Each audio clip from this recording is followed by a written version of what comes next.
Hey guys, Zahradin here again. Sorry for the delay in shooting. I just kind of tore an Achilles tendon, so that's kind of been my week. But today I really wanted to talk about the med journey and what that kind of means and where I stand right now.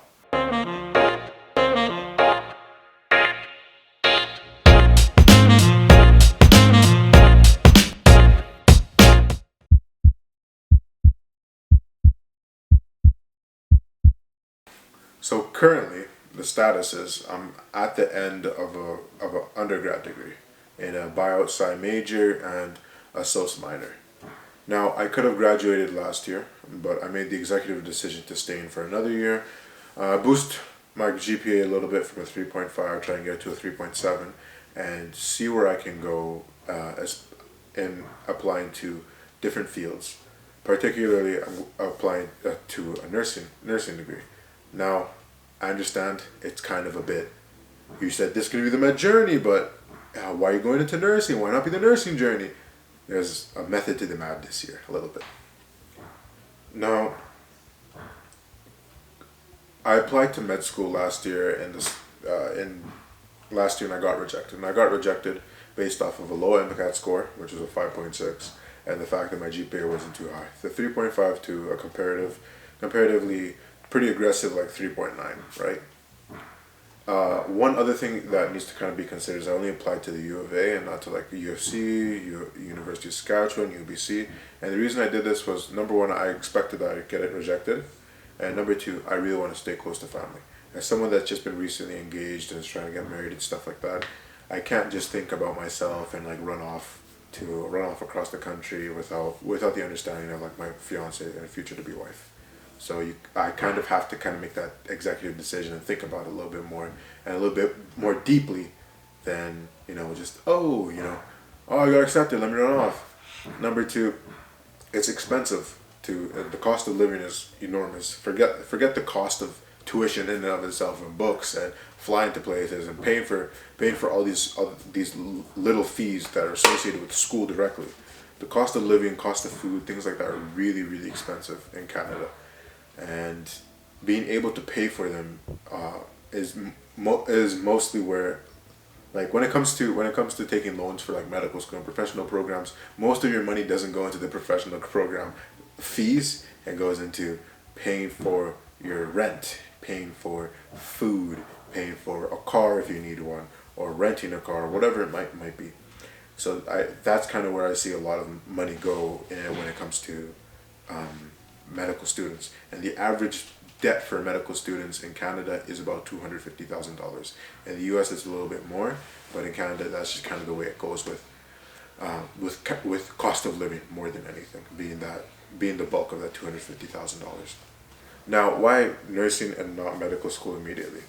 Uh, in general, I'm someone that's like highly conditioned against debt. Like, I don't want to carry debt. I don't want to have debt. I don't want to think about debt. I don't want to die and then leave debt to my family and they have to pay it off or have life insurance.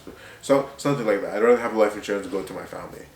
And while that's cool and all, I need a system or a process or a job to be able to pay medical school and the fees associated with that, and be able to pay cost of living uh, aside from medical school. And nursing kind of fills that gap for me at the moment.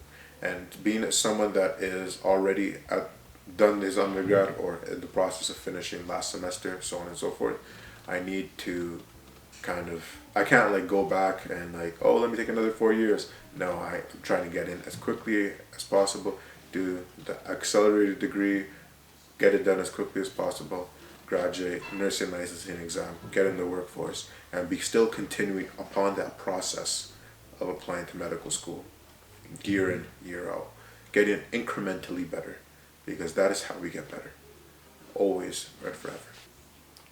In Canada, what I've noticed as someone that's shadowed doctors, nurses, pharmacists, working at a pharmacy now, is that there's a lot of like the system compromises the patient, and I've heard some doctors say that this isn't a healthcare system, this is a disease care system, and because so the whole system is, especially in Canada, is focused on a fee for service model. So you do work, you see a patient, you get paid for seeing the patient, a stipend or an amount based upon what the college has agreed upon. The college and the government have agreed upon. Now, in Alberta in particular, that stipend or that fee for service for doctors was a little bit higher than it was for, and it was a little bit more stratified than it was for, than it was in like Ontario. But now, I think in 2020 or 2019, there was a bill going around and was eventually passed that kind of cut that stipend down. There was a lot of backlash between doctors and the government, and they didn't like it, and it forced a lot of doctors to leave Alberta because they weren't getting enough money to be able to keep the lights on in their respective clinics. And if you can't do that, you can't survive. And it compromised a lot of family doctors in particular. Specialists don't face this as much because they don't see as many patients, but from my understanding anyway. But from family doctors I've seen, they started having to kind of cut the amount of time they see a patient. So instead of you spending 30 minutes with the patient, being able to accurately assess the patient's mental health, any health complications that may have, being able to properly titrate dosages, you can no longer do that. So now you are rushing between one patient, two patients, three patients in an hour. You're trying to see 65 patients in a full day. And you are just trying to keep the lights on in this kind of like desperate, like starving kind of mentality. And that's not appealing. As someone that wants to get into the field of the medicine and practice in Canada, it's scary. It's very scary. Because now you don't know, like, is this like really the life I want to lead? Do I want to be a surgeon that is always in clinic, always working, never gets to see my family, never gets to take my kids out to the gym, never gets to take my kids out and like for nature or camping or hunting or whatever?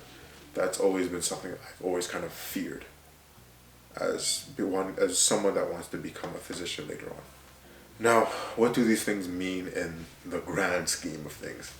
I always try and ask myself, like, is this something, like, I ask myself continuously every day, like, whether this is something I want to do.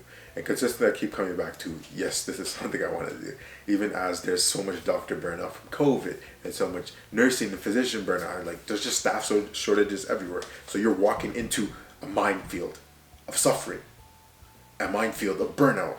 And I still keep on saying that, yes, this is something I want to do.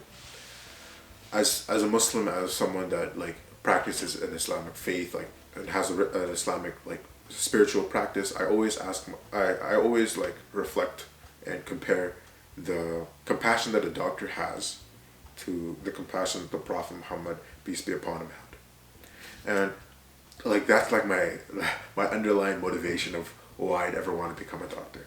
Because it's not predicated upon wanting to make as much money as possible as like business or like other stuff, but it is, or like being a lawyer on Wall Street or a stock market broker.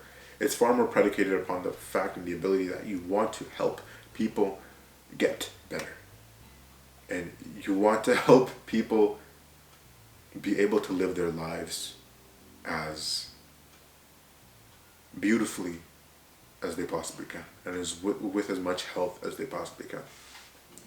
And there's a saying that no one on their deathbed will ever ask or will ever wish, I wish I had more hours. I wish I worked more hours. I wish I made more money.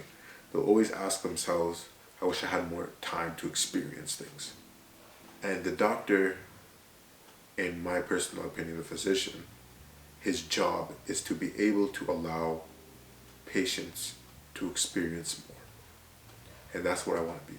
That's who I want to become. Now, practically what these things mean is, number one, I know I have to do the MCAT one more time. And I know I have to keep on kind of chugging along, trying to get this 3.5 to like a 3.9. A mission, to say the least. And with the MCAT at the very least, I can bring you guys along the journey with me. And that is something I plan on doing. I do plan on developing a Discord for all of us, whether it be doctors, lawyers, future lawyers, future health professionals, future business people, whatever it might be, to come together, interact, and work towards our dreams, however different they might look together. Join me along this journey, and until next time, my friends, take care. Peace.